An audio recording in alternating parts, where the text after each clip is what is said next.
Now, another cool thing that was added here was a new privacy feature, which is the permission manager. So basically within this, we can kind of manage, the permissions that each app has. So in order to get here, what you want to do is you want to go into your settings just like here. You want to scroll down until you get into your privacy setting, which is right here. So go ahead and click here.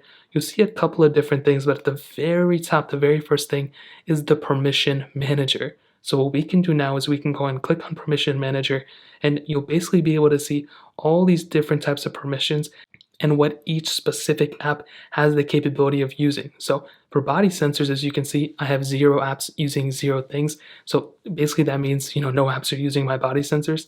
Now the calendar, if you look at calendar and it says 3 of 9 apps allowed, what this basically means is that, 9 apps, wanted to get calendar access, but I only allowed 3 of them to use so.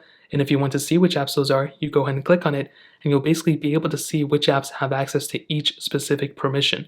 So right here, you can see I didn't, let these specific apps view my calendar, but I did use these ones. So if let's say I don't want Google anymore, I can go and click there, click deny anyway, and it will not have access to my calendar anymore, and then it moves down here.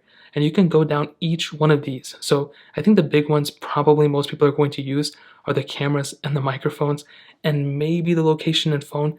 But I think the camera and the microphone are ones that people are going to constantly run into. So a good thing here is that if you click on camera, apps like Snapchat and Instagram and TikTok and whatever, they do, give you notifications at first like, oh, will you have, can you give us, access to your camera? Sometimes you may accidentally click deny because you don't know what you may be doing at the time.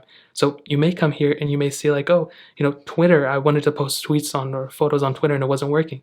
So now you can go ahead and let Twitter have access to your camera by clicking here and click allow only while using the app or ask every time and hop out. And you can now actually move it up here. So now it does have access to it. So the new permissions manager is something that's really, really cool and it just breaks down everything within it. So I think that's something that's really, really awesome. So this is kind of an explanation within the permissions manager.